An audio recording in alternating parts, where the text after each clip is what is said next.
Good to be here. Okay.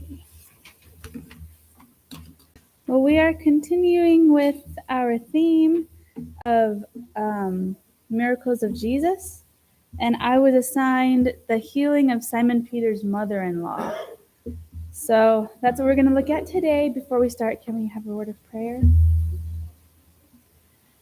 Heavenly Father, thank you so much for another day and another week that you've given us, another Sabbath to come together and learn and worship you.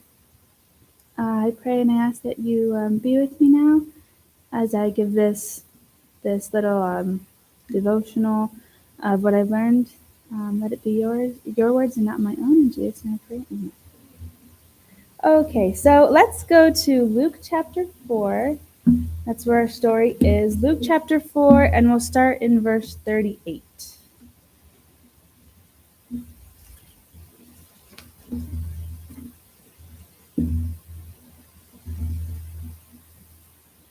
Okay, Luke chapter 4, verse 38.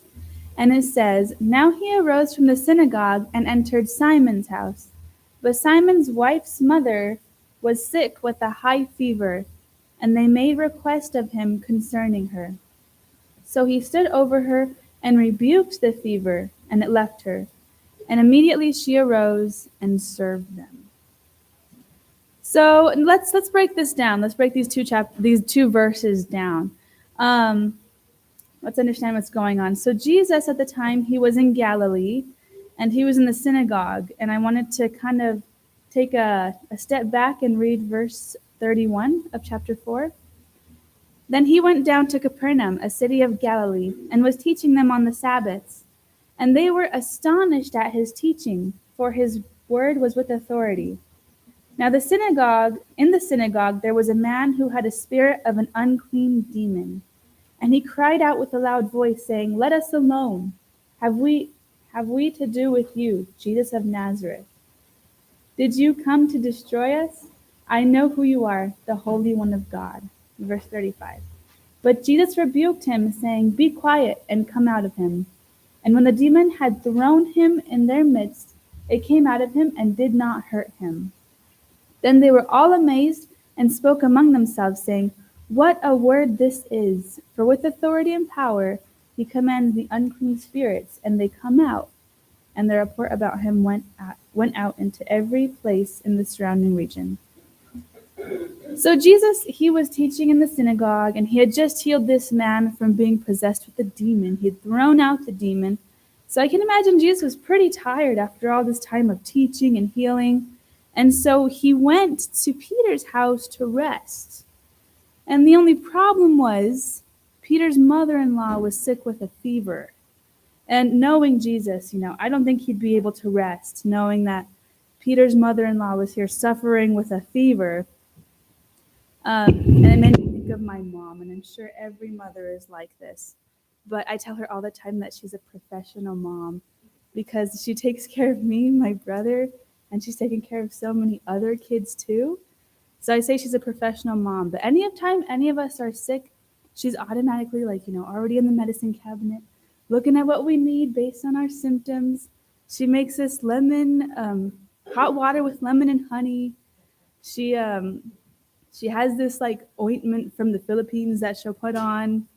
And every time I got hurt when I was younger, I tried going to my dad once, and he was like, "No, go to your mother."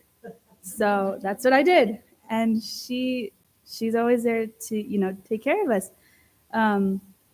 She doesn't like when any of us are suffering.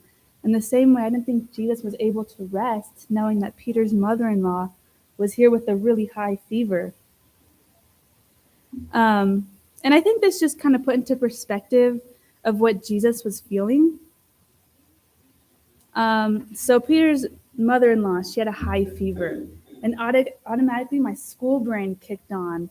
And our teachers tell us all the time to go to Walmart or go to the store and look at people and try to diagnose them based on how they look. So that's what I was trying to do. I was trying to diagnose Peter's mother-in-law.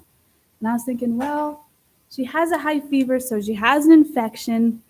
It could be a bacterial infection. She'll need antibiotics. And then I was like, well, it could be a virus. She'll need antivirals.